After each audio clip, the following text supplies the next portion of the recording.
Olá, eu vim conversar sobre o primeiro livro do desafio de 12 livros para 2021, que se chama Espumas Flutuantes, do Castro Alves. Então, eu escolhi esse livro por ser um livro recomendado em alguma dessas listas de livros brasileiros que devem ser lidos antes de morrer. E eu sempre tive vontade de ler Castro Alves, é um poeta que a gente ouve muito falar. Então, Castro Alves é um poeta romântico da terceira geração, que é o condoreirismo, né, que é a terceira fase conhecida como o momento em que os poetas eles primam por sair daquele ideal romantizado, idealizado de uma poesia egocêntrica, voltada para o próprio eu, e sair e explorar outras questões, né? Explorar questões sociais, por exemplo. E aí é o que o Castro Alves, que ficou conhecido como poeta dos escravos, faz, né? Com poemas engajados na causa abolicionista, mas não é o caso do Espumas Flutuantes. Aqui nesse livro ele não vai falar sobre abolição, ele não vai falar sobre o tema que fez dele, né, o grande poeta da escravidão. Mas ele vai tratar aqui de outras questões, como questões republicanas, né? Na época o Brasil era uma monarquia e o Castro Alves era um poeta republicano. Então ele vai escrever poemas em prol disso e também em prol de famílias de soldados que foram lutar em guerras.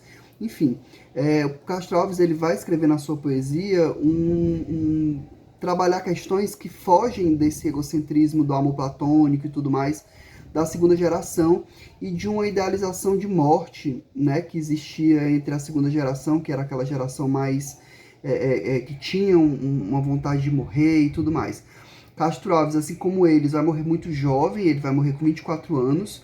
Ele tinha saúde muito frágil, ele morreu de tuberculose e uma vez ele foi caçar e aí ele deu um tiro no pé, teve que amputar esse pé, isso prejudicou ainda mais a saúde dele e ele morreu por complicações de tuberculose.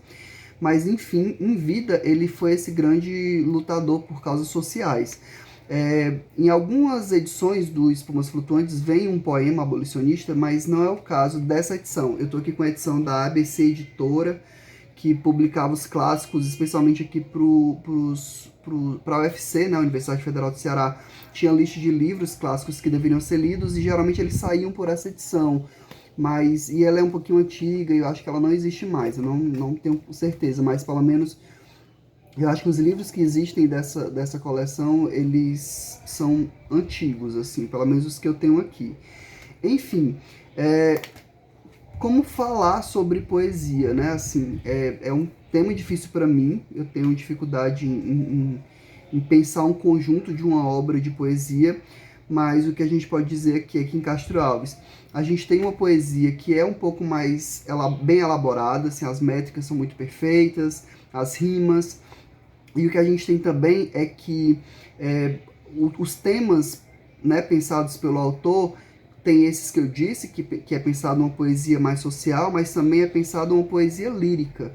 É uma poesia voltada para falar sobre as questões amorosas e mesmo sexuais, só que diferentemente da segunda geração, por exemplo, não é um amor propriamente idealizado, é um amor já mais efetivo, é um amor onde se troca carícias, onde se tem uma proximidade a ponto de se sentir o perfume no seio da amada e tudo mais. Então há uma certa sexualização velada, mas ela é existente, assim, ela é retratada e uma certa correspondência. Então não necessariamente é um amor idealizado. Nesse livro em especial, eu tive algumas dificuldades, porque a linguagem, como eu disse, ela por ser bem elaborada, ela acaba por ser um pouco rebuscada, e foi interessante que eu pesquisando textos sobre o Castro Alves, ou sobre o livro, eu encontrei um glossário do livro Espumas Flutuantes, por Carlos Alberto Gonçalves Lopes. E aí eu imprimi para pesquisar algumas palavras que vêm no livro. E aí o que ele traz aqui já na introdução é que o glossário ele é um conjunto de palavras com seus significados, mas contextualizado dentro de uma obra específica, por exemplo. No caso, ele fez de Espumas Flutuantes, e isso ajuda um pouco na leitura, assim, torna a leitura um pouco mais compreensível, porque algumas palavras, especialmente porque o autor ele cita árvores e plantas e animais, enfim, que a gente acaba não conhecendo, eu pelo menos não conhecia vários, então auxilia a leitura do texto, esse glossário em específico, embora existissem outras palavras ainda que eu não conhecesse, eu precisei buscar no dicionário. E aí poesia é aquela coisa assim, que você vai lendo, e para mim poesia é o que você sente, é algo muito mais de como aquilo lhe toca do que propriamente, sei lá, às vezes ela é muito bem escrita, muito bem feita e ela não lhe toca e ela não lhe traz questões.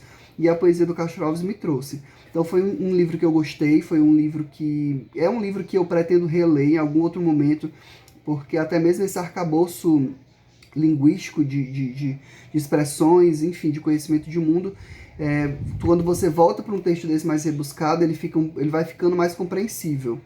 E aí aqui também a gente tem a influência clara de alguns autores para o Castro Alves, como por exemplo Victor Hugo, ou Victor Hugo, é um autor que aparece aqui na poesia do Castro Alves.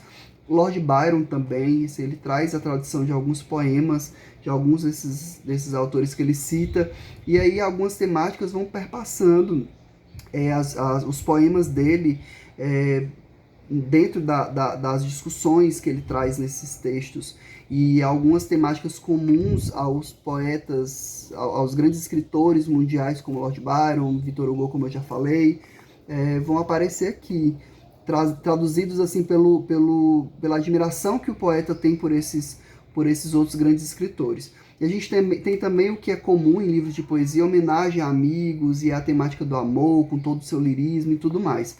E acho que o que eu disser a mais do que isso vai soar um pouco repetitivo, então eu recomendo a experiência, não é um livro grande, essa edição pelo menos tem uma diagramação boa, então você lê rapidinho. Eu lia 25 páginas por dia, mais ou menos, então tipo, em menos de uma semana eu terminei de ler, e fui pesquisar um pouco sobre a vida dele, e aí esses dados que eu trago aqui são de vídeos que eu assisti ou de textos que eu li sobre o autor. Inclusive tem um texto onde o Rui Barbosa, ele faz um elogio ao Castro Alves, o nome do texto é Elogio de Castro Alves, só que aqui ele fala muito da questão do Castro Alves abolicionista, né, o que não é o caso aqui. E as espumas flutuantes, logo na introdução do livro, o próprio Castro Alves fala, né, que vai ser a poesia dele. Ele está numa viagem de volta do sul, e ele cria um cenário muito bonito, com o pôr do sol e tudo mais. É muito imagético nesse sentido, assim, a descrição dele faz com que a gente esteja lá, é um pouco sensorial nesse sentido, e ele explica que é isso, né? A poesia dele são essas esplumas que ficam flutuando, como se fossem vagas, né? Como se fossem as ondas do mar. Então é isso, compartilho aqui a primeira leitura do Desafio dos 12 Livros para 2021, e próximo mês tem On the Road com Jack Kerouac. Vou ver se eu comento outros livros aqui também em formato de vídeo, assim, mais rapidinhos, né, que não sejam vídeos muito longos. Então é isso, comentem aí o que acharam da leitura, quem tenha lido e quem gostou do vídeo, enfim, deem um retorno para a gente manter esse diálogo. E até isso, e é só isso, e até mais.